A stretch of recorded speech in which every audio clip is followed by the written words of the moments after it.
கர்த்தருடைய வசனம் அவர்களுக்கு மகிமையாற்றும். நாமத்தினாலே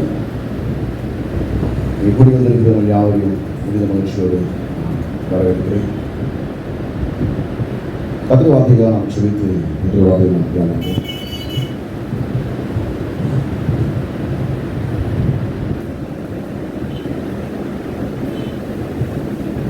ஸ்தோத்திரிக்கிறோம், துதிக்கிறோம், ஆண்டவரே என்று சொல்கிறோம். நாமத்தை கைவிடுக்கிறோம், உயர்த்துகிறோம், கனப்படுத்துகிறோம், போற்றுகிறோம், ஆராதிக்கிறோம். அப்பா, எல்லா நன்மைகளுக்கும் ஆசீர்வாதங்களுக்கும் ஊற்றாக காரணராக இருக்கிற எங்கள் ஜீவனம் நடத்திருக்கிறேன். நன்றி பரவாயில்லை. அப்பா, உங்களுடைய குமாரனும் எங்கள் கர்த்தரும் பட்சகரமாக இருக்கிற ஆண்டவராக இயேசு கிறிஸ்துவின் நாமத்தினாலே சமூகத்தில் நாம் திறந்து வருகிறோம். இதனாலே பாடலும் மைவெடுத்தும் நடிசெடுத்தும் தொழுதுகளும் மனிதர்களும் ஆராதிக்கும் உயர்த்தும் ஸ்தோத்திரிக்கும் மைவெடுத்தும் உங்களுக்கு தெரிவிக்காக உமக்கு ஸ்தோத்திரங்களை நன்றிகள் புரிந்து நாங்கள் இருக்கிறோம். தொடர்ந்து உங்களை அறிந்து கொள்ள உதவி செய்வதாக. தேவனை அறியும்படியான ஒரு அறிவை, தேவன் குறித்த வெளிப்பாட்டை தேவனை ஊர் வழியில் தருகிறார்கள். ஸ்தோத்திரம். நீர்மையை வெளிப்படுத்தாவிட்டால் எந்த ஒரு மனிதனும் சுயமாக தேவனை அறிந்து கொள்ள முடியாது என்று நாங்கள் விளையாடுகிறோம். இந்த நாளில் கூட அறிந்து கொள்ள புரிந்து கொள்ள பிரகாசமுள்ள மனதில்லை நல்ல வேண்டுமாய் நாங்கள் சொல்லிக்கிறோம். இலைப்படைகளுக்கு சமயத்துக்கேற்ற வார்த்தையை சொல்ல அறியும்படி ஆண்டவரை கற்றுக்கொள்வது போல கற்றுக்கொள்ள முடியாத இருதயத்தை ரசிகமாக கொடுத்து அதிகாலையில் அவர்களை ஆண்டவரே எழுப்பி அவர்கள் கற்றுக் கொடுத்து இந்த வார்த்தையை வாயிலை வைத்து நீர் அவர்களை அனுப்புவதைவிட்டாலும் ஸ்தோத்திரம். அவள் வார்த்தையை போதித்தாலும் பிரசங்கித்தாலும் கேட்கிற உள்ளங்களை நீரே சிறக்கிற தயவுக்காக நன்றி செலுத்துகிறோம்ப்பா. இந்த வேதவசனத்தை கவனிக்கவும் அறிந்து கொள்ளும் புரிந்து கொள்ளும் ஆவையோடுதான் இருந்தங்களை திறந்து தேவ வார்த்தையின் மகத்துவங்களை புரிந்து கொள்ள உதவி செய்கிற தயவுக்காக நன்றி செலுத்துகிறோம். நாளோடு வார்த்தை நாம் கேட்பதற்கும் கவனிப்பதற்கும் அறிந்துவதற்கும் புரிந்து கொள்வதற்கும் இடையூறாகவும் தடையாகவும் இருக்கிற எல்லாவற்றையும் கர்த்தராகிய இயேசு கிறிஸ்துவின் வல்லமையான நாமத்தினாலே கட்டி சபித்து நிர்மலமாக்கி கொடுக்கிறோம். ஆவியினோடாக யாருக்கு அவர்களை செய்து வழிநடத்துகிறார். கர்த்தராகிய இயேசு கிறிஸ்துவின் நாமத்தில் ஜெபிக்கிறோம். ஜீவனுள்ள பிதாவே. ஆமென், ஆமென், ஆமென். கர்த்தருடைய வசனத்திற்கு மகிழ்ந்தாவற்று. தொடர்ச்சியாக ஞாயிற்றுக்கிழமை காலை ஆராதனையிலே தேவன் நமக்கு கொடுத்திருக்கிறவர்களை நாம் எப்படி பெற்று அனுபவிப்பது இது குறித்து நாம் தியானித்துக் கொண்டு வருகிறோம். முதலாவதாக தேவன் நமக்கு என்னவெல்லாம் கொடுத்திருக்கிறார் என்பதை 2 பேருக்கு 10:3 நாம் வாசித்தோம்.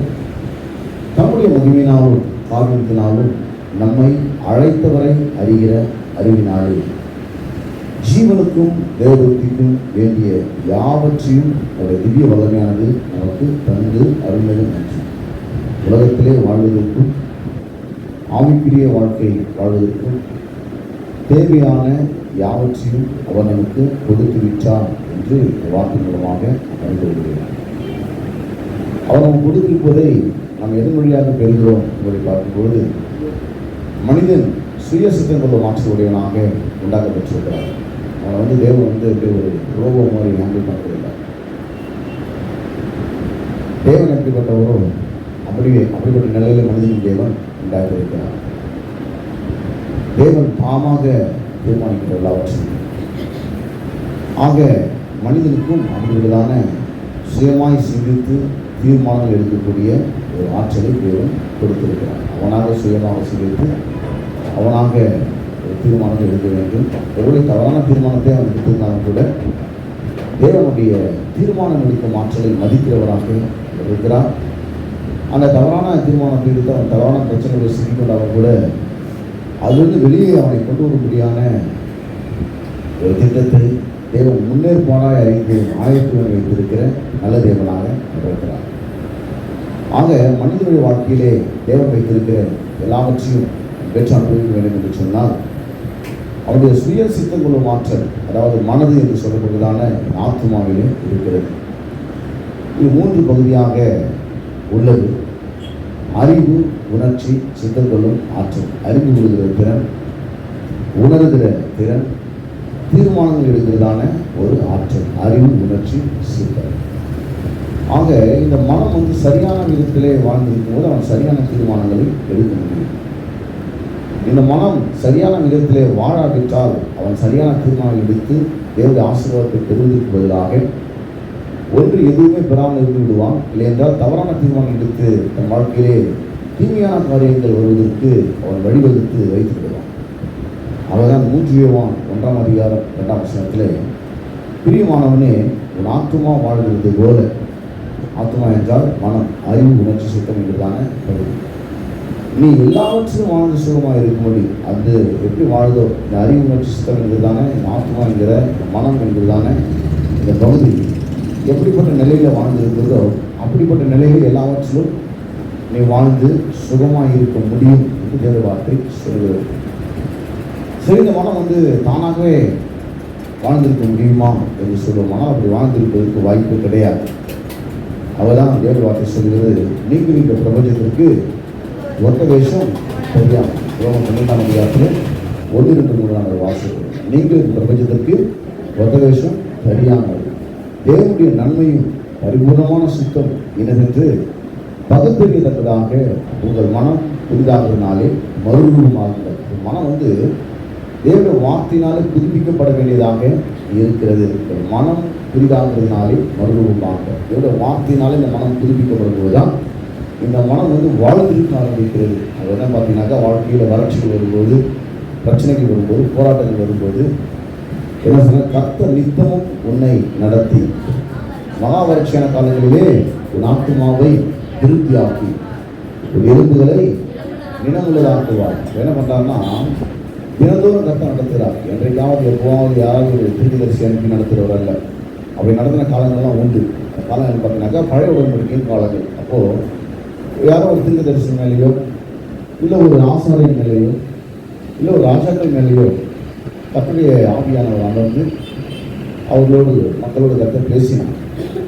அது பார்த்தீங்கன்னா மனுஷனுக்குள்ள அப்படி பேசுகிற நபருக்குள்ள கூட கர்த்தர் வந்து வாசம் பண்ண முடியல. அந்த தீர்க்கதரிசிக்குள்ள கூட கர்த்தர் வந்து வாசம் பண்ண முடியல. ஏன்னா அவரும் பார்த்தீங்கன்னா பாவியாக தான் இருக்கிறார். அவருடைய பாவங்கள் இன்னும் முழுமையாக நீக்கப்படாமல் தான் இருக்கிறது. அப்படி பேசுறதுக்குள்ள கூட கர்த்தர் வாசம் பண்ண முடியல. தற்காலிகமாக ஒரு மனுஷன் மேலே கர்த்தருடைய அபிஷேகம் ஊற்றப்பட்டு ஆவியானவர் இறங்கி பேசினா அது பழைய உடன்படிக்கை காலம். ஏன்னு பார்த்தீங்கன்னாக்கா, அப்போது மனுஷனுடைய பாவத்துக்கான முழுமையான நிவாரணம் செய்து முடிக்கப்படாத காலம் பழைய ஏற்பாட்டு காலம். அவன் மனிதனுக்குள்ளே வந்து இருக்கிற தேவன் வாசம் பண்ணி அவங்களுக்குள்ள பேசி அவன் வழிநடத்த முடியாத நிலை அவனுக்கு இருந்தது. அது ஒரு குறிப்பிட்ட இடத்திலிருந்து தேவன் மனிதன் மூலமாக பேசினார். ஒரு முச்செடியின் இடத்துல இருந்தோ, எரிகிற அக்னி முச்செடி அந்த சீனாய் மலையில் இருந்தோ, அல்லது அந்த ஆசரிப்பு கூடாரம் என்று சொல்லக்கூடியதான அந்த கிருபாசனத்தின் மேலிருந்தோ தேவாலயத்தில் இருந்தோ தேவன் பேசினார். மனிதனுக்கு மேலிருந்து தேவன் அங்கே பேசினார். மனிதனுக்குள்ளே ஒரு தேவன் வாசம் பண்ண முடியவில்லை. ஆனால் இப்போ பார்த்தீங்கன்னா அப்படி கிடையாது. ஏதோ ஒரு கட்டடத்துக்குள்ளே இருந்த தேவன், ஒரு இடத்துக்குள்ள தேவன் பேசுகிறவர் அல்ல. அதில் மேலால் ஒவ்வொரு மனிதனுடைய இதயத்துக்குள்ளே வந்து உட்கார்ந்து கொண்டு இதய சிம்மாசனத்தில் வந்து அமர்ந்து கொண்டு மனிதனை பேசி மனிதத்தில் பேசி மனிதனை வழிநடத்துகிறவராக வருகிறார். எப்படி பேசுகிறார் சொன்னால், இந்த ஆவி என்கிற பகுதியிலே மனிதன் புது சிருஷ்டியாக இருக்கிறான். இந்த ஆவிங்கிறது தேவனுடைய வார்த்தையையும் தேவனையும் அறிந்து கொள்ளக்கூடியதான பகுதியாக இருக்கிறது. அதன் ஆவியில் கொடுக்கப்பட்ட எல்லாம் இந்த மனதின் வழியாக வந்து மனிதனுடைய தீர்மானத்தை எடுத்து அதை அவன் வாழ்க்கையிலே செயல்படுத்த வேண்டும் என்று அவன் நினைக்கும் பொழுது, அப்படிப்பட்ட நிலையில் அவன் செயல்படும் பொழுது அவனோட வாழ்க்கையிலே எல்லாம் நிறைவேறுகிறது. எது வேணாலும் வரலாம் மனுஷ வாழ்க்கையில், நல்லதோ கெட்டதோ அவன் மனதை கொடுத்துருக்குது. அவன் மனது தேட வார்த்தையினாலே வாழ்ந்திருக்கும் போது எல்லாவற்றையும் வாழ்ந்து சுகமாக இருக்கிற ஒரு மனிதனாக அங்கே இருக்கிறான். பிரியமானவனே, ஆத்மா வாழ்கிறது போல எல்லாவற்றையும் வாழ்ந்து சுகமாக இருக்கும்படி வேண்டுகிறேன். அப்போ இந்த ஆத்மா வாழ்வு உண்டாகும் போது அவனுடைய ஜெபம் கூட சரியாக இருக்குது. அவருடைய ஜெபத்தில் வந்து ஒரு நிச்சயம் வருகிறது. 1 யோவான் 5 அதிகாரம் 14 முதல் 15 வரை நாம் அதை வாசித்தோம். இந்த ஆத்மா வாழ்வு பார்த்தீங்கன்னாக்கா அவனுக்கு ஒரு விசுவாசத்தை உண்டாக்கிடுது. அந்த விசுவாசத்தை பயன்படுத்தி அவன் ஜெபிக்க ஆரம்பிக்கிறான். ஜெபிக்கும் போது அவன் ஜெபமே கொஞ்சம் வித்தியாசமாக அவனுக்கு தெரியுது. இதனால் ஜெபிச்சதுக்கும் புதுப்பிக்கப்பட்ட மனதை உடைய அந்த ஜெபத்துக்கும் வித்தியாசம் தெரியுது. அப்போது 1 யோவான் 5 அதிகாரம் 14-15 வாசிப்போமானால், நாம் எதையாகிலும் அவன் எதோ இதுதான் கொடுப்பான்ற மாதிரி மனசை முடிவு வச்சுருப்பான் பாருங்க. அப்படி சொல்லலை. நாம் எதையாகிலும் அவருடைய சித்தத்தின்படி கேட்டால் அவர் நமக்கு சித்தத்தின்படி நேரத்தில் வார்த்தையின்படி போடுவோம். என்ன போடுக்கணும்? வார்த்தையின்படி அப்படின்னு தேவனுடைய வார்த்தை தேவனுடைய சித்தமாக இருக்கிறது. ஆனால் எதுவெல்லாம் தேவனுடைய சித்தம் என்பது தேவனுடைய வார்த்தை மூலமாக தான் அறிந்து கொள்ள முடியும். அதை பற்றி எல்லாம் நம்ம பேசணும். ஐஸ்வர்யம் தேவனுடைய சித்தம், தேவனுடைய வார்த்தை மூலமாக நம்ம விளக்கமாக எடுத்து அதை வசனாதாரத்தோடு நம்ம அதை எடுத்து விளக்கி பொறித்திருக்கிறோம். கையில் பிரயாசத்தெல்லாம் ஆஸ்வதிக்கப்படுவது தேவனுடைய சித்தம். அதான் பார்த்தீங்கன்னாக்கா நம்ம விளக்கமாக எடுத்து நாம் அதை வசன ஆதாரத்தோடு நாம் அதை எடுத்து நாம் பொறித்திருக்கிறோம். நம்முடைய பாதுகாப்பு தேவனுடைய சித்தம். நம்முடைய தேவைகள் அனைத்தும் சந்திக்கப்பட்ட நிலையிலே நாம் ஒவ்வொரு நாளும் வாழ்ந்திருப்பது தேவனுடைய சித்தம். எல்லாவற்றும் நாம் பெருகி கொண்டே இருப்பது தேவனுடைய சித்தம். நாம் சுகமாக இருப்பது தேவனுடைய சித்தம். தேவனுடைய சித்தத்தை தேவனுடைய வார்த்தை மூலமாக அறிந்து கொள்ள முடியும். வார்த்தை தேவனுடைய சித்தத்தை நமக்கு புரிய வச்சிருக்கோம். ஏன்னா வார்த்தையும் தேவனும் ஒன்றாக இருக்கிறது, பிரிக்கவும் முடியாது. தேவன் எப்படிப்பட்டவரோ தேவனுடைய வார்த்தையும் அப்படிப்பட்டதாக இருக்கிறது. தேவனால எல்லாம் கூடும், விசுவாசிகளும் எல்லாம் கூடும். தேவனும் தேவனுடைய வார்த்தையும் ஒன்றாகவே இருக்கிறது. ஆதியில வார்த்தை இருந்தது, அந்த வார்த்தை தேவனிடத்தில் இருந்தது, அந்த வார்த்தை தேவனாக இருந்ததுன்னு சொல்லி நாம் அங்கே வாசிக்கிறோம். ஆகவே இந்த 1 யோவான் 5:14-15 வாசிக்கும் பொழுது நாம் எதையாகிலும் அவருடைய சித்தத்தை சொன்னால் அவருடைய வசனத்தை அறிஞ்சு அதன் அடிப்படையிலே நாம் அதை கேட்டால் வசனத்தை சொல்லுது. சுகமாக தேவனுடைய சித்தம், ஐஸ்வர்யமாக தேவனுடைய சித்தம், எல்லாவற்றையும் பெருகு தேவனுடைய சித்தம், கைப்பிரசன் ஆசீர்வாதம் தேவனுடைய சித்தம், பாதுகாப்பு தேவனுடைய சித்தம். இதோட வார்த்தை மூலமாக நாம் அறிந்து கொள்வோம். அறிந்து கொண்ட பிறகு நாம் அதை கேட்கிறோம் பாருங்க. நாம் எதையாகிலும் அவருடைய சித்தத்தின்படி கேட்டான்னு சொன்னால் தேவனுடைய வார்த்தை அறிந்து அதன் அடிப்படையிலே கேட்டால் என்ற அர்த்தத்தை தான் அது நமக்கு சொல்லப்படுகிறது. அவர் நமக்கு செவி கொடுத்தார் என்பதே அவரை பற்றி நாம் கொண்டிருக்கிற தைரியம். ஏன்னா அவர் என்ன விரும்புகிறாத நான் கேட்டிருக்கிறேன். நாம் என்ன விரும்புகிறோமோ அதை நம்ம கேட்குறோம். நம்ம விருப்பத்தை விட அவர் விருப்பம் பெருசாக இருக்கு. அவர் நினைவுகள் பெரியவைகளாக இருக்கிறது. நாம் ஒன்றை பெறணும்னு நினைக்கிறோமே, அடையணும்னு நினைக்கிறோமே, அந்த வழிமுறைகளை விட அவர் நமக்கு கொடுக்க வேண்டும் என்று வகுத்திருக்கிற வழி உயர்ந்ததாக இருக்கிறது. பூமியோட வானம் எவ்வளோ பெருசாக இருக்குதோ அதை போல நாம் நினைக்கிற நம்முடைய உயர்வான நினைவுகளை காற்றிலும் நாம் பெற நினைக்கிற நம்முடைய வழிகளை காற்றிலும் அவருடைய எண்ணங்களும் அவருடைய வழிகளும் உயர்ந்தவைகளாக பெரியவைகளாக இருக்கிறது. அவர் பார்த்தீங்கன்னாக்கா நாம் எதை கேட்டாலும் அவர் நமக்கு சொல்லிக் கொடுக்குறார். எதை கேட்டால் வசனம் நமக்கு தெளிவாக தெரிஞ்சுப்பாருங்க. அந்த சித்தம் அப்போ சித்தப்படி கேட்டால் சொல்லி கொடுக்குறாரு. அப்போ எதெல்லாம் சித்தம் வசனத்தின் மூலமாக நாம் தெரிந்து கொள்கிறோம். தெரிந்து கொண்ட பிறகு அவர் கேட்டான்ற தைரியம் நமக்குள்ளாக வந்து விடுகிறது. நம்ம எதை கேட்டாலும் அவர் நமக்கு செவி கொடுக்கிறார் என்று நாம் அறிந்திருந்தோமானால் அவரிடத்தில் கேட்டவைகளை பெற்றுக்கொண்டோம் என்றும் அறிந்திருக்கிறோம். என்ன சொல்றாருன்னா பெற்றுக்கொள்ள போறோம்னு சொல்றாரு. அவரோட சித்தம்னு உங்களுக்கு தெரியுது, ஆனால் எப்போ அவருக்கு அது தீர்மானிச்சு வச்சுட்டார். எனக்கு இப்போதான் தெரியுது அவரோட சித்தம், இப்போதான் அவருடைய சித்தன்னு தெரியுது. அப்போது சித்தத்தை அறிஞ்சு நாம் ஏன் கேட்கணும் அப்படின்னா அது நம்முடைய சுய சித்தக்குள்ள மாற்றலை தேவன் நமக்குள்ளாக வைத்திருக்கிறார். அதை நாம் ஜெபத்திலே பயன்படுத்த வேண்டும் என்று தேவன் அங்கே விரும்புகிறார். ஏன் அவருடைய சித்தம் தானே தானாக கொடுக்க முடியாதா, தானாக கொடுக்கக்கூடாதா, தானாக நடந்துடக்கூடாதா அப்படின்னா மனுஷனுடைய வாழ்க்கையில் தேவன் சுய சித்தக்குள்ள மாற்றலை உடையவனாக தேவன் மனிதனை உண்டாக்கினார். அவருடைய சித்தத்தை அவன் தேவனுடைய வார்த்தையின் மூலமாக அறிந்து கொள்ள வேண்டும். அதுக்கு மேலே அந்த வார்த்தையின் அடிப்படையில் தேவனிடத்தில் அவனை கேட்க வேண்டும். அதை கேட்கும்போது அவனுக்கு ஒரு நிச்சயம் வருது. இப்போ இவ்வளவு நாள் என்னுடைய எண்ணத்தை நான் ஜெபமாக்கி இருந்தேன், என்னுடைய உணர்வுகளை நான் ஜெபமாக்கி இருந்தேன். ஆனால் இப்போ எனக்கு தேவன் என்ன சொல்கிறாரோ, அவருடைய சித்தம் என்ன சொல்லுதோ அதை தேவனுடைய வார்த்தை மூலமாக நாம் அறிந்து கொண்டு அதன் அடிப்படையில் நான் அதை கேட்க ஆரம்பித்திருக்கிறேன். இப்போ அவனுக்கு ஒரு தைரியம் வந்துச்சு. நான் நினைக்கிறத கேட்கறதுல அவர் நினைக்கிறத நான் கேட்டிருக்கிறேன். உள்ள ஒரு தைரியம் ஜெபத்தில் வந்துருக்கு பாருங்க. நாம் எதை கேட்டாலும் அவர் நமக்கு எதை கேட்டாலும் சித்தன்ற வார்த்தை முதல்ல வந்துச்சு. அப்போ தேவனுடைய வார்த்தையின் அடிப்படையில் எதை கேட்டாலும் தேவனுடைய வார்த்தையின் அடிப்படையிலே தேவனுடைய வார்த்தை அடிப்படை ஐஸ்வர்யம் தேவனுடைய வார்த்தை அடிப்படையில் நீங்கள் தேவனுக்கு கேட்கிற ஜெபமாக இருக்கிறது. கையின் பிரயாசம் தேவனுடைய வார்த்தையின் அடிப்படையிலே கைவிச ஆசீர்வாதம் நீங்கள் தேவனிடத்தில் கேட்கிற தேவனுடைய சித்தமாக இருக்கிறது. உங்களுடைய பாதுகாப்பு தேவனுடைய வார்த்தையின் மூலமாக தேவனுடைய சித்தத்தை அறிந்து நீங்கள் ஜெபிக்கிற ஜெபமாக இருக்கிறது. நம்முடைய அனைத்து தேவைகளையும் சந்திக்கப்பட்ட நிலையிலே நாம் வாழ்ந்திருப்பது தேவனுடைய வார்த்தை மூலமாக தேவனுடைய சித்தத்தை அறிந்து நீங்கள் கேட்கிற ஜெபமாக அது இருக்கிறது. எல்லாவற்றிலும் அறிவிலே, ஞானத்திலே, பணத்திலே, ஐஸ்வர்யத்திலே எல்லாவற்றும் நாம் பெருகிக் கொண்டே இருப்பது தேவனுடைய வார்த்தை மூலமாக நாம் தேவனுடைய சித்தத்தை அறிந்து கேட்கிற ஜெபமாக இருக்கிறது. நாம் ஆரோக்கியத்தோடு சுகத்தோடு நாம் இருப்பது தேவனுடைய வார்த்தை மூலமாக தேவனுடைய சித்தத்தை அறிந்து கேட்கிற ஜெபமாக இருக்கிறது. அப்பதான் எதை கேட்டாலும் இதெல்லாம் இப்படி தேவனுடைய வார்த்தை மூலமாக தேவனுடைய சித்தத்தை அறிஞ்சு நீங்க எதை கேட்டாலும் அவர் நமக்கு செவி கொடுக்கிறார். மற்ற ஜெபங்கள் செவி கொடுக்கல பாருங்க. சில ஜெபங்கள் தேவன் காதை முடிக்கிறார் அப்படியே சொல்லப்படுது. வேதத்தை கேளாதபடி தன் செவியை விளக்க வேண்டிய ஜெபம் அனுபவிப்பாருங்கிறார். அப்போ காது முடிக்கிறார். ஆனால் இவங்க சொல்கிறாங்க நான் 3 மணி நேரம் 4 மணி நேரம் அப்படி ஜெபத்தில் இருக்கிறேன். எத்தனை மணி நேரம் பரவாயில்லப்பா நான் முடிக்கிறேன் காதல்தான். ஏன்னா நீ 3/4 மணி நேரத்துக்கு பிரச்சனை கேட்கறது இல்லை. உன் ஜெபத்தில் 3 மணி நேரம் கேட்கற அவசியம் எனக்கு இல்லை. உனக்கே யார் தேவைன்னு தெரியாமல் இருக்குது. ஆக நான் பேசுறது 3/4 மணி நேரத்துக்கு மேலே நீ கேட்க மாட்டேன். நீ 10 முறை திரும்பி பார்க்குற டைம் பார்க்குற. உன் ஜெபத்தை விட்டு நான் 3 மணி நேரம் 4 மணி நேரம் நான் வந்து கேட்க முடியும். உன் பார்வை நான் வெட்டியாக மாட்டேங்கிற மாதிரியும் இன்னும் பிஸியாக இருக்கிற மாதிரியும் எல்லாத்தையும் ஒதுக்கி வச்சுட்டு 3 மணி நேரம் உட்காந்துட்டுனா வந்து கேட்டுக்கிற மாதிரியும் ஒரு கற்பனை உலகத்தில் வாழ்ந்து கொண்டு இருக்கிறேன். ஆனால் நான் 2 காதை நான் என்ன பண்ணிக்கிறேன், காது நல்லா கேட்குறேன். காது கேட்கக்கூடாதபடி என் செவி மந்தமாக காது நல்லா கேட்கும்பா.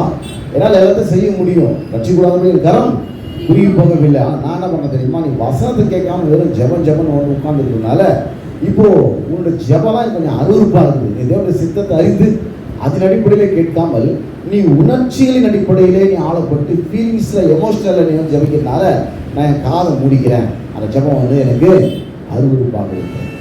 அப்போது நம்ம எதை கேட்டாலும் சொன்னால் அவருடைய சித்தத்தின் அடிப்படையில், அவருடைய சித்தம் சொன்னால் தேவனுடைய வார்த்தையை அறிந்து அதன் அடிப்படையிலே நாம் எதை கேட்டாலும் அவர் நமக்கு செவி கொடுக்கிறார் என்று தேவ வார்த்தை சொல்லப்படும்.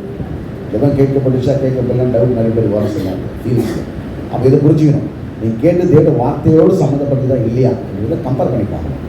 நீ கேட்டது தேவனுடைய வார்த்தையோடு சம்மந்தப்பட்டிருக்குதா இல்லையா? அப்போ தேவனுடைய வார்த்தையோடு சம்மந்தப்பட்டது தான் நீங்கள் கேட்டீங்கன்னாக்கா நீங்கள் தைரியமாக இருக்கலாம். அதே சித்தத்தின்படி கேட்டேன், இதோடைய சித்தத்தின்படி அவனே ஜெபத்துக்கு செவி கொடுத்துட்டாரு. ஜெபிச்சுக்கு தான் கொடுத்தாரா இல்லை, முன்னாடி அவர் சித்தம் தெரியும்.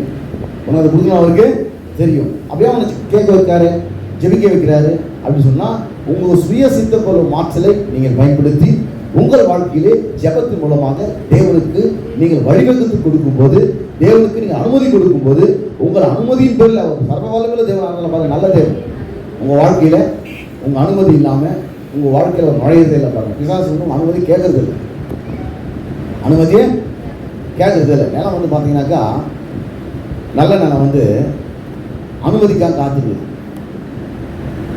கோதுமை போடுவீங்களா, நெல்லை போடுவீங்களா, கிழவரகு போடுவீங்களா, எதை போடுவீங்களா அது விளையும். ஆனால் பார்த்தீங்கன்னா சில நேரத்தில் அனுமதி இல்லாமல் சில தான் விளைஞ்சிடணும். வேலிக்கத்தான் முள், உட்பூண்டுகள், புதர்கள்லாம் நீங்கள் விதைக்கவே வேணாம், அதுவே தானாக முளைச்சி வந்துடுது. பிரச்சனைகள்லாம் தானாகவே முளைச்சி வந்துடும். சில நேரத்தில் நீங்கள் எதுவும் பண்ணாமல் நீங்கள் சும்மா இருந்தாலே போதும், அதுவே தானாக முளைச்சி வந்துடும். ஏன்னா நீங்கள் ஒன்றை தீர்மானிக்கும்படியாக அப்படிப்பட்ட விதத்திலே தேவன் உங்களை நன்மையும் உண்டாக்கி வைத்திருக்கிறார். சுய சித்தம் கொள்ளும் ஆற்றலோடு. இந்த சுய சித்தம் கொள்ளும் ஆற்றல் மனிதனுடைய ஆத்மா என்பதுதான மனது என்கிற பகுதியிலே இருக்கிறது. இந்த மனதின் வார்த்தை கேட்க கேட்க புதுப்பிக்கப்பட்டு கொண்டே இருக்கிறது. மனம் புதுப்பிக்கப்பட்டு கொண்டிருக்கும் போது ஆத்ம வாழ்வு நமக்கு அங்கே உண்டாகிறது. இப்போ தேவனுடைய சித்தத்தை நம்ம அறிஞ்சு ஃபுல்லாகவே நம்ம வந்து புரிஞ்சு வச்சுருக்கிறோம். தேவனுடைய சித்தத்தை நம்ம வந்து கேட்குறோம். கேட்டு அது நடக்கும் சொன்ன விசுவாசத்தில் காத்திருக்கிறோம். அப்போ தேவனுடைய வார்த்தை மூலமாக தேவனுடைய சித்தத்தை நாம் அறிந்து அந்த ஆசீர்வாதத்துக்குள்ள நம்ம பிரவேசிக்கலாம்னு சொல்லி இப்படிப்பட்ட விதத்தில் நாம் நம்மை தயார்படுத்தி கொண்டிருக்கும் போது அங்கே ஒரு சில பிரச்சனைகளை நாம் சரிப்படுத்தாவிட்டால் இவ்வளோ செஞ்சு கிட்ட வந்து கோட்டை விட்டா மாதிரி ஆகி போடுவாங்க. இவங்க இவ்வளோ தூரம் நடந்து வந்து என்ன பண்ணாங்களாம், கிட்ட வந்து கொஞ்சம் தூரம் தான் போனால் காலத்தை சுமந்து செல்லலாம். அப்போவே அவிசுவாசம் பேசிட்டாங்க. யார்? 6 லட்சம் புருஷர்கள் அங்கே வந்தாங்களே எகிப்து தேசம் அடிமையாக, அவங்க கிட்ட வந்ததுக்கப்புறம் ஒரு கோத்திரத்துக்கு ஒரு கோத்திர பிதான்னு சொல்லி 12 கோத்திர பிதாக்களை அவர் ஏற்படுத்தி தேச ஓபாப்படி மோசை வந்து அனுப்புகிறார். இவங்க போய் பார்க்குறாங்க. இவங்க அப்படியே கண்ணில் பார்க்குறாங்க பாருங்க பிரச்சனைகளை. பார்த்த உடனே அப்படியே தேவன் என்ன சொன்னாலும் மறந்துட்டாங்க ஃபுல்லாக. இந்த தேசத்தை கர்த்தர் கொடுத்துன்னு சொல்லிட்டாரு, கர்த்தர் கூட இருக்கிறாரு. இவ்வளோ நாள் மேக ஸ்தம்பத்து மூலமாக நடத்தினார், அகலி மூலமாக நடத்தினார், செங்கடல் ரெண்டாக பிளந்தாரு, எரிக தகவல் விழுந்துச்சு, அப்படியே மாறாவின் தண்ணீர் மதுரமாச்சு. எல்லாம் அந்த ஒரு நிமிஷத்தில் மறந்து போச்சு. எல்லாம் மறந்து போய் அந்த ராட்சதை பவன் பெரியாலாம் தெரியுறான் பாருங்க. அவங்க என்ன பண்ணாங்க, உடனே வந்து துச்சையை போய் பரப்ப ஆரம்பிச்சிட்டாங்க. அவங்களால அது உள்ளே பிரவேசிக்க முடியல. அதான் நம்ம வந்து இந்த தேவனுடைய வார்த்தையின் மூலமாக அந்த தேவனுடைய வார்த்தையின் மூலமாக தேவனுடைய சித்தத்தை அறிஞ்சாங்க. என்ன தேவ சித்தத்தை அறிஞ்சாங்கன்னா, பாலும் தேன் ஓடுக நான் அந்த சித்தை உனக்கு கொடுத்து இந்த தேவ சித்தத்தை அவங்க அறிஞ்சாங்க. அறிஞ்சு கிட்ட வந்த உடனே அவங்க வந்து அவிசுவாசம் இறங்குறதுனால அதுக்குள்ளே பிரவேசிக்க முடியாமல் போயிட்டு பாருங்க. நம்ம விசுவாசிக்கு என்ன தேவைன்னா, உங்கள் பணமும் பொருளும் இல்லை. அவனுக்கு என்ன தேவைன்னு பார்த்தீங்கன்னாக்கா, அவங்க விசுவாசம் திரும்பிக்குவான். வசனத்தை தானே விசுவாசம் போச்சுன்னா, வசனத்தை திருட்டான்னா விசுவாசம் போயிடுச்சு. அப்போ வேற வசனத்தை திருடு ரொம்ப கவனமானவனாக இருக்கிறான். ஆனால் தேவனுடைய வார்த்தை வந்து பார்த்தீங்கன்னாக்கா, அது திருடுற போகிறோம். ஆண்டவர் சொல்கிறாரு, இதை விட்டுறாதுப்பா, நீ கவனம் நான் திருட்டு போய் வந்துடுவான், நீ இரவு போகிறனா பண்ணித தியானித்துக்கொண்டே இரு, அப்படி உங்களுக்கு புத்திமானாக இருப்பேன். இல்லை புத்தி கெட்டு போய்டும். வசனத்தை இருந்தாக்கா இரவு போகணும் உங்களோட சுற்றி இருக்கிற பிரச்சனை நினச்சிருந்தனாக்கா, இரவு போகிறவங்களுக்கு எதிராக இருக்கிற ஆட்களை நினச்சிருந்தனாக்கா, இரவு போகிறவங்களுக்கு எதிராக இருக்கிற பிரச்சனை நினச்சிருந்தனாக்கா, இந்த வசனம் உன்னை விட்டு மறந்து போய்ட்டு அது வந்து உங்களுக்குள்ள நின்றுடும். அதனால தான் பார்த்தீங்கன்னா, வசனத்தை கேட்ட உடனே அதுக்கு நேரடியான சூழ்நிலைகளை உங்கள் குடும்பத்தில், உங்கள் வாழ்க்கையில், நீங்கள் வேலை செய்கிற இடங்களில், நீங்கள் சந்திக்கிற ஒவ்வொரு சந்தர்ப்ப சூழ்நிலைகளில் அவன் ஏற்படுத்தி வைக்கிறான். அது என்ன காரணம்னாக்கா, நீங்கள் அந்த வசனத்தை மறந்தனோடு ஏற்படுத்திக்கிறான். அப்போ தான் அவனுக்கு ஹெல்ப் பண்ணுறவராக இருக்கிறாங்க. அது ஒரு சோதனையாக இருக்கிறது. அந்த சோதனையில் என்ன பண்ணுறாரு, அவன் ஹெல்ப் பண்ணுறாரு, உதவி செய்கிறார். சோதிக்கப்படுவர்களுக்கு உதவி செய்ய வல்லவராக அவர் இருக்கிறார். அவர் பார்த்தீங்கன்னா, தேவனுடைய வார்த்தை மூலமாக தேவனுடைய சித்தத்தை நம்ம அறிஞ்சு அந்த ஆசீர்வாதத்துக்குள்ள நம்ம பிரவேசிக்கிறதுக்காக நம்ம அந்த அறிவு கொண்ட அந்த தேவனுடைய வார்த்தைக்கிட்ட அறிவை ஜபமாக்கி நம்ம உள்ள நுழையான்னு பார்த்தா சில பிரச்சனைகள் அங்கே இருக்கிறது, அதுக்கு தடையாக இருக்குது. அதை 3 காரியத்தை நம்ம பார்த்தோம். 1 அவிசுவாசம், 2வது கீழ்ப்படியாம, 3வது மன்னியாம. அப்போ எபிரேயர் 3:19 நான் வாசிச்சேன் பாருங்க. ஆதலால் அவிசுவாசத்தினாலே அவர்கள் அதில் பிரவேசிக்க கூடாமல் போனார்கள் என்பது பார்க்கிறோம். அதனால போலையா அவிசுவாசத்தினால உள்ள போக முடியல. கேட்ட வசதி யூஸ் இல்லாமல் போயிடுச்சு. எபிரேயர் 4:2 வாசிக்கும். ஏனெனில் சுவிசேஷம் அவர்களுக்கு அறிவிக்கப்படுகிறது. சுவிசேஷம்னா நற்செய்தி. நற்செய்தி அவர்கள் கொடுக்கப்பட்டது. இந்த அடிமைத்தனத்திலிருந்து நீங்கள் வாக்குத்தத்தம் பண்ணப்பட்ட பாலும் தேனும் கூட காங்கிரஸுக்கு நீங்கள் பிரவேசிப்பீர்கள். அது உங்களுக்கு கொடுத்துட்டு அந்த நற்செய்தி அவங்களுக்கு அங்கே சொல்லப்பட்டது. ஏனெனில் சுவிசேஷம் அவர்களுக்கு அறிவிக்கப்பட்டது போல, அவங்களுக்கு ஒரு நற்செய்தி சொல்லப்பட்டது போல இப்போ நமக்கு ஒரு நற்செய்தி சொல்லப்படுது. என்னன்னு பார்த்தீங்கன்னாக்கா, பாவியாக இருக்கிற ஒவ்வொரு மனிதனுடைய பாவ நிவாரணத்துக்கும், பாவ விமோசனத்துக்கும், பாவ பரிகாரத்திற்கும் பாவமில்லாத தேவன் இந்த பூமியில் மனிதனாக வந்து சிலுவையில் ரத்தம் சிந்தி மரித்து அடக்கம் பண்ணப்பட்டு 3ஆம் நாள் உயிரோடு கூட எழுந்தார். ஆக இந்த இயேசு கிறிஸ்துவை சொந்த ரட்சகராக தேவனாக ஏற்றுக்கொள்ளும் பொழுது அவர் மறுபடியும் பிறந்து தேவனுடைய குடும்பத்தில் ஒரு பிள்ளையாக அவன் பிறக்கிறான். தேவனுடைய அனைத்து ஆசீர்வாதங்களுக்குள்ளும் அவனால் பிரவேசிக்க முடியும். இந்த நற்செய்தியை தான் அறிவிக்கப்பட்டு பாருங்க. இந்த நற்செய்தி அவன் கேட்கிறான். அப்போ அவர் கேட்டவர்கள் விசுவாசம் இல்லாமல் கேட்டபடினால் அவங்களும் கேட்டாங்க. இப்போ நாமளும் கேட்கிறோம். அந்த சூழ்நிலையில் அதை சொல்ல தவறிட்டாங்க. ஆனால் விசுவாசம் இல்லாமல் கேட்டெல்லாம் வச்சுப்பாங்க கரெக்டாக. பிரச்சனை வரும்போது பயன்படுத்த மாட்டாங்க. பிரச்சனை வரும்போது என்ன கேட்டாலும் அதை அவங்க பேச மாட்டாங்க. பாருங்க, வாழ்க்கையில் வியாதி வரும்போது ரொம்ப சுகமானது பேச மாட்டாங்க. அந்த ஃபீலிங்ஸ் தான் அவங்க பேசிட்டு இருப்பாங்க. பாருங்க, பண நெருக்கடி வரும்போது, வாழ்க்கையில் பொருளாதார தட்டுப்பாடு வரும்போது, பாக்கெட்டில் பணம் இல்லை, அக்கௌண்ட்டில் பணம் இல்லை, ஏடிஎம்மில் காசு இல்லை, இந்த மாதிரி சூழ்நிலைகள் வரும்போது அவருடைய பர்சனல் அக்கௌண்ட் என்ன கொடுப்பாங்கிற வசனத்தை மறந்துடுவான். என் தேவன் தம்முடைய என்னுடைய வருமானத்தின்படி அல்ல, நான் வாங்குகிற சம்பளத்தின்படி அல்ல, என்னுடைய பாக்கெட்டில் இருக்கிற பணத்தின்படி அல்ல, என்னுடைய பேங்க் அக்கௌண்ட்டில் இருக்கிற பணத்தின்படி அல்ல, அவருடைய பர்சனல் அக்கௌண்ட்டில் இருந்து என் தேவன் தம்முடைய ஐஸ்வர்யத்தின்படி. ஏன் பணத்தை கொடுத்தனாக்கா ஏன் பணத்தை கொடுக்குன்னு அர்த்தம். அப்போ அவருடைய ஐஸ்வர்யத்தின்படி கொடுக்குறாருனாக்கா அவர் அக்கௌண்ட்டுக்கு நமக்கு அதை கொடுக்குறாரு. என் தேவன் தம்முடைய ஐஸ்வர்யத்தின்படி உங்களுக்கு குறைவை எல்லாம் ஒரு குறை கூட விட்டு பார்க்காம மகிமையிலே நிறைவாக்குவான். தேவனா பண்ணாரா எப்படிப்பட்ட வாழ்க்கையிலே பண பிரச்சனைகள் வரும்போது, பொருளாதார நெருக்கடிகள் வரும்போது இந்த கேட்ட வசனம் வந்து பேசினா தான் அது யூஸ் ஆகும். நீங்கள் பேசலைன்னா அந்த சூழ்நிலை மாதிரி நீங்கள் அதை பேசலைன்னா எதுக்கு 10 முறை நீங்கள் பாடிட்டு இருக்கோம், இங்கே குதிச்சுட்டு இருக்கோம்னாக்கா அதனால் உள்ள போய் ஆழமாக உட்கார்றதுக்காக நான் பாடிக்கிறது கத்துறேன், மைப்படுத்துறேன். அந்த சூழ்நிலை வரும்போது அதை நம்ம ஈஸியாக வாயிலேயே வந்துடும் பாருங்க. அப்போது ஏனெனில் சுவிசேஷம் அவர்களுக்கு அறிவிக்கப்பட்டது போல நமக்கும் அறிவிக்கப்பட்டது. கேட்டவர்கள் விசுவாசம் இல்லாமல் கேட்டபடினால் கேட்ட வசனம் அவர்களுக்கு பிரயோஜனப்படவில்லை. அப்போ இந்த அவிசுவாசத்துக்கு உள்ள வந்து பார்த்தீங்கன்னாக்கா எப்படி விசுவாசம் உள்ள வந்துச்சோ அப்படி இந்த அவிசுவாசமும் உள்ள வருது. விசுவாசம் வசனத்தை கேட்கறதுனால உள்ள வந்துச்சு.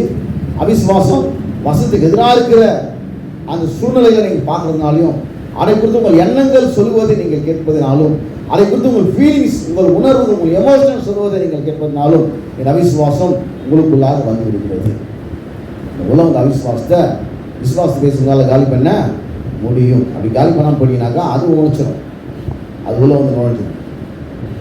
அவிசுவாசம் உள்ள வருது, அது அடுத்த ஸ்டெப் வர கீழ்படியா என்னது அதே பேர் 4:6-12 மாதம். ஆகையால் சிலர் அதை பிரவேசிப்பது இன்னும் வரப்போகிற காரியமாக இருக்கிறபடினாலும், சுவிசேஷத்தை முதலாவது கேட்டவர்கள் கீழ்படியாமையினாலும் அது பிரவேசிக்காமல் போன அப்படின்னா, கீழ்படியாமனாக்கா என்ன கேட்டாங்களோ அந்த சூழ்நிலையில் அதை பேசாமல் போனீங்கன்னா அது பேர் கீழ்படியாமல். எந்த வசனத்தை நீங்கள் கேட்டீங்களோ அந்த சூழ்நிலை நீங்கள் அதை பேசாமல் போனீங்கன்னா அது பேர் என்னது? கீழ்படியாமல். அப்போ கீழ்படியாமையினாலும் அது பிரவேசிக்க முடியாமல் போய்விட்டது. ஏழாம் சொல்றாரு, இந்தோட சத்தத்தை கேட்பீர்களானில் உங்கள் இருதயங்களை கடினப்படுத்தாதிருங்கள் என்று வெகு காலத்துக்கு பின்பு தாவீது சங்கீதத்தில் சொல்லியிருக்கிறபடி இன்று என்று சொல்லுவதனாலே இன்னும் ஒரு நாளை குறித்திருக்கிறார். யோசுவா அவர்களை இளைப்பாறுதல்படுத்தி இருந்தால் பின்பு அவர் வேறொரு நாளை குறித்து சொல்லியிருக்க மாட்டாரே. ஆகையால் தேவனுடைய ஜனங்களுக்கு இளைப்பாறுகிற காலம் இனி வருவதா இருக்கிறது. அப்படி என்ன சொன்னது? இனி வரப்போதுனால இப்போ வந்துருச்சு நம்ம வாழ்க்கையில். நம்ம வாழ்க்கை அது இப்போ வந்திருக்கிறது. இப்போ சொல்றாரு, ஆகையால் தேவனுடைய ஜனங்களுக்கு இளைப்பாறுகிற காலம் இனி வருவதா இருக்கிறது. ஏன்னா தேவனுடைய இளைப்பாறுதல் பிரவேசித்தவன் தேவன் தம்முடைய கிரியெல்லாம் முடித்து ஓய்ந்தது போல. எப்படி எல்லா கிரியும் முடிச்சு 7ஆம் நாளில் ஓய்ந்திருந்தாரோ அதுபோல் நீ என்னென்ன பண்ணணும் எல்லாத்தையும் முடிச்சுட்டு நீ பாட்டு கம்முன்னு இருக்க, அந்த வேலை ரொம்ப ஜம்முன்னு நடக்கும். ஏன்னா இவங்களாம் நீ வந்து எல்லாத்தையும் பண்ணிட்டு இருந்த இது தேவனுக்கு ஓய்ந்திருந்தான்றதை அங்கே நீ இந்த வசந்த ஓய்வு நாளோட கம்பேர் பண்ணி தேவன் பேசுகிறேன். ஏன்னா ஓய்வு நாள் சொன்னால் எல்லாம் ஒரு நாளுக்கு முன்னாடி எல்லாம் நீ வச்சுக்காரு ஆண்டவர். ஏன்னா அவன் வேலைக்கு போக வேண்டிய அவசியமே இல்லை, அதுக்கான சம்பளம் ரெடியாக இருக்கும். 6ஆம் நாளைக்கு கிடச்சிடும். அப்போது இது தேவன் வந்து இளைப்பாறுதலை வந்து ஓய்வு நாள் கம்பேர் பண்ணி பேசுகிறாரு. உன் பிரயாசத்தில் கிடைக்கிறது இல்லைப்பா, அது தேவன் சிலுவையில் உனக்காக பிரயாசப்பட்டிருக்கிறாரு. அதை விசுவாசித்து நீ ஓய்ந்திருப்பதுனால உனக்கு இது கிடைக்கிறது. ஏன்னா அவருடைய சித்து அவருடைய இளைப்பாறுதல் பிரவேசித்தவன் தேவன் நம்முடைய கிரியையை முடித்து ஓய்ந்தது போல தானும் தன் கிரியையை முடித்து ஓய்ந்திருப்பான். ஆக அந்த திருஷ்டானத்தின்படி ஒருவனாகிலும் கீழ்ப்படியாமையினால் விழுந்து போகாது. ஒருத்தம் மட்டும் மிஸ் பண்ணக்கூடாது. இந்த வாய்ப்பை தேவன் அற்புதமான ஒரு இளைப்பாறுதல் காலத்தில் கூட உங்களை என்ன பண்ணி வச்சுட்டாரு. நம்ம ரொம்ப டென்ஷன் ஆகி ரொம்ப மனம் பதறி ரொம்ப அங்கலாய்த்து நம்ம வந்து அவதிப்பட வேண்டிய ஒரு நெருக்கடியான நிர்பந்தமான ஒரு நிலையில் நாம் இப்போ இல்லை. நாம் அமெரிக்கையோடு சமாதானத்தில் தேவ சமூகத்தில் இருந்து நம்ம தேவன் அனைத்தையும் பெறக்கூடிய நிலையில் தேவன் நம்மை வைத்திருக்கார். தான் இளைப்பாறுதல் ரொம்ப ரொம்ப ரெஸ்ட்டாக இருக்கும். வேலை வெட்டி இல்லாமல் இருந்தால் தான் பேர் மனம் வந்து பீஸ்ஃபுல்லாக இருக்கும், சமாதானமாக ஒரு அங்கலாய்க்கிற மனதாக இல்லை. பாருங்கள், தேவை கொடுத்து பயந்து கலங்கி கதறி அப்படியே அங்கலாய்க்கிற ஒரு மனதாக இல்லாமல் அப்படியே அமெரிக்கையும் சமாதானம் உள்ள ஒரு மனதாக அது இருக்குது. தேவடைய வார்த்தையில் அமர கற்றுக்கொண்டா அப்படி வந்துடும். அதை வந்து பார்த்தீங்கன்னாக்கா மரியாதை கற்றுக்கொண்டார்கள், மாத்தால் கற்றுக்கொள்ளவில்லை. அவங்களுடைய மனது பார்த்தீங்கன்னா மாத்தாளுடைய மனது அப்படியே அங்கலாய்க்கிற மனதாக இருக்குது. அநேக காரணங்களை குறித்து கவலைப்பட்டு கலை கொண்டிருக்கிற மனதாக ஒரு மனது இருந்தது. ஆனால் மரியாதை மனது அப்படி இல்லை. அவங்க எந்த நிலையில் நான் வச்சுக்கிறாங்க பார்த்தீங்கன்னாக்கா தேவடைய வார்த்தையை சரியாக காது கொடுத்து கேட்டு அதை உள்வாங்கக்கூடிய நிலையிலே தன்னுடைய மனதை அவர்கள் வைத்துக் கொண்டிருந்தார்கள். அப்போது ஆகிய திருஷ்டாந்தத்தின்படி ஒருவனாக கீழ்ப்படியாமையினாலே விழுந்து போகாதபடிக்கு நாம் இந்த இளைப்பாறுதல் பிரவேசிக்க ஜாக்கிரதையாக இருக்க கடவுள். அது வந்து சொல்லிட்டு 12 தேவனுடைய வார்த்தையானது ஜீவனும் வல்லமையும் உள்ளதாகும், இருவரும் கருக்குள்ள எந்த பட்டயத்திலும் கருக்கானதாகும், ஆத்துமாவும் ஆவியும் கணுக்களையும் ஊனையும் பிரிக்கத்தக்கதாக உருவ குத்துகிறதாகும், இதயத்தின் நினைவுகளையும் யோசனைகளையும் வகையெடுக்கத்தக்கதாக. இந்த வசனம் வந்து எல்லாத்தையும் பிரித்து காமிச்சுட்டு வசனம் தான் உங்களை இளைப்பாறுதலை கொண்டு போகுது.